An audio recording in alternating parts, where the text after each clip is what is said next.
आपलं फक्त नाव सांगा. निकिता आटोळे. तुम्ही राहिला ही वस्ती कुठली? म्हणजे गाव गोजूबारी ही वस्ती आटोळे वस्ती.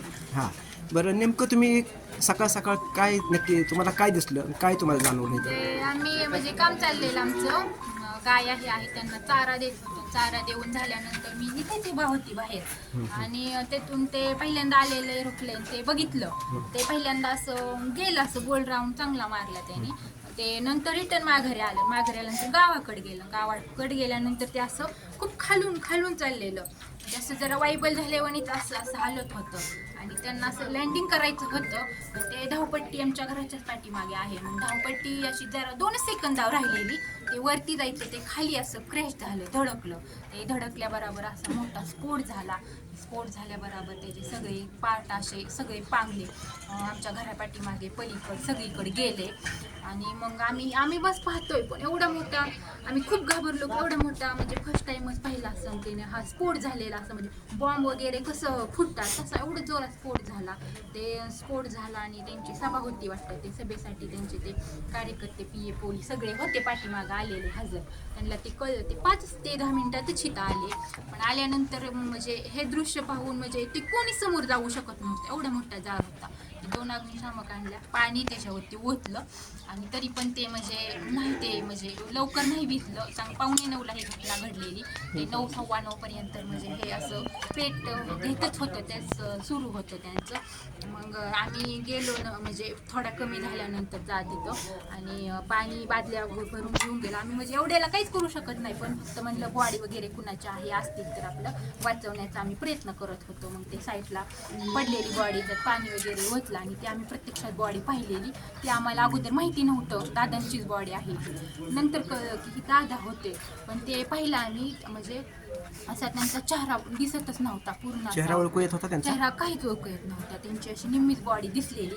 ती पण म्हणजे अशी सगळी जाऊन अशी पांढरी पडलेली अशी फुगलेली बॉडी होती. आणि मग ते आम्हीच इथून आमच्या घरातून नवीन कापड आणि ब्लँकेट ही नेलं. तिथून तोपर्यंत ॲम्ब्युलन्स आल्या. त्यांनी ते सगळं असं गुंडलं, पॅक केलं आणि त्यांना ॲम्ब्युलन्समध्ये नेलं. आणि त्यात असे 5-6 जण व्यक्ती होते. ते मुंबईचं होतं वाटतं प्लेन. आणि त्यातले ते 2 खालून नेले आणि 4 राहिलेले ते धावपट्टीतून नंतर काढले. ते तर पूर्ण असे म्हणजे दिसतच नव्हते बॉडी. दादांची तरी जरा निम्मी बऱ्यापैकी त्यातली त्यात होती. अशी ओळखू येणारी तर अशी नव्हतीच. पण हे दादा आहेत आम्हाला माहिती नव्हतं आणि ओळखलं पण नव्हतं. त्यांचे ते गार्ड सिक्युरिटी PA कोण होते ते आलेले. मग त्यांचं ते वॉच आणि ते गॉगल वगैरे पडलेलं त्यांनी पाहिलं. आणि ते मग म्हणजे त्यांना कळलं, पण आम्हाला नंतर कळलं हे दादा आहेत. आम्हाला खूप वाईट वाटलं आणि खूप म्हणजे दुर्दैवी घटना घडली. दिवस ना म्हणजे कायमस्वरूपी आमच्या लक्षात राहिना. आमच्या बारामती गावचे दादा म्हणजे महाराष्ट्राचे म्हणलं तरी चालेल असं देव माणूस, म्हणजे राजा माणूस हरपला. सो त्यांच्यासाठी किती शब्द सांगितले ना तरी ते म्हणजे कमीच आहे. त्यांच्यासाठी खूप हळहळ व्यक्त होत आणि खरंच म्हणजे खूपच वाईट झालं हे असं होत आहे. जरा खूप प्रयत्न केले पण त्यातून काही संधी नाही झालं. वाईट झालं. दादा हे महाराष्ट्राचे सर्व लेडीजचे बहीण म्हणजे लाडकी बहीण असे करत होते. त्याविषयी तुम्ही त्यांच्याविषयी अजून काय तुम्ही शब्द बोलू शकता? ते म्हणजे असे खूप चांगले होते. त्यांनी आपले लाडके बहीण होते, देवाभावानी अजितदादा ते सगळे होते. त्यांनी स्कीम काढलेली ती चांगली होती म्हणजे आमच्यासाठी. आणि ते आमच्या गावात मतदान वगैरे किंवा मिटिंग काही कार्यक्रम असला तर यायचे.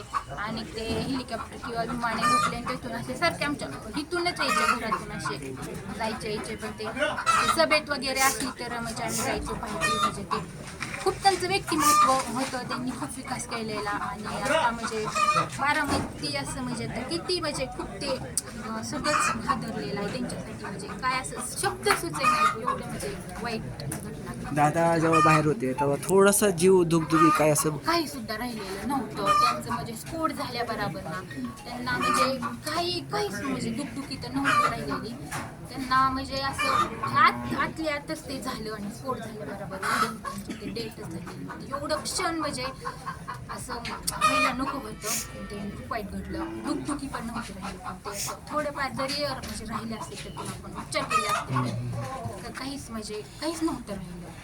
सगळं पूर्ण चेहरा आणि बॉडी ते स्फोट झाल्यामुळं एवढं झालं. तुम्हाला ह्याच्यात काही थोडंसं राजकारण वाटतंय का किंवा कसं काय प्रॉब्लेम असं वाटतोय का थोडंसं? एवढं नाही माहिती काय, पण ते एरोप्लेन मध्ये प्रॉब्लेम असू शकतो, कारण ते गावाकडून येताना असं पहिल्यांदा गेलं ते लँडिंग झालं नाही, दुसऱ्यांदा करत होते ते पण असं वायबल झाल्यावर आणि खूप खालून जर असं आपण वरून स्पर्श केला असा तरी पण ते एवढं खाली अंतरावर होतं. जरा वरून जरा गेलं तर एवढं झालं नसतं, किंवा म्हणजे खाली लिंबुनीची बाग आहे तिथं जरी असं झालं असतं तरी म्हणजे एवढं नसतं, पण ते असं जोरात असं क्रॅश झाल्यामुळे ते जास्त धक्का बसला. दादाविषयी 2 शब्द अजून काय तुम्हाला वाटते मनापासून? भाव आपण म्हणतो, भाऊ आपला हरपला. खूप म्हणजे इतके आपलं आमचं म्हणजे लाडका भाऊच आम्ही म्हणजे मानलेला, त्यांच्यासाठी म्हणजे खूप चांगलं व्यक्तिमत्व आणि चांगले म्हणजे ते कुठले म्हणजे कार्यक्रम किंवा कुठल्याही म्हणजे विकासाला आम्ही गेलो तरी ते म्हणजे असं सगळ्याला साथ सपोर्ट देत आले, आणि त्यांचे म्हणजे किती शब्द सांगितले ना तरी कमीच आहेत. ते खूप चांगले त्यांचं व्यक्तिमत्व, विकास सगळं पूर्ण आमच्या गावचा बारामती त्यांनी केलेला. आता म्हणजे त्यांच्यासारखे दुसरं कोणीच भरू शकत नाही त्यांची जाग कोणीच घेऊ शकत बारामती, अपूर्णच राहणार. त्यांची जाग कोणीच घेऊ शकत नाही. त्यांची म्हणजे आठवणी अशी येत राहील, पण ते खूप म्हणजे धन्यवाद.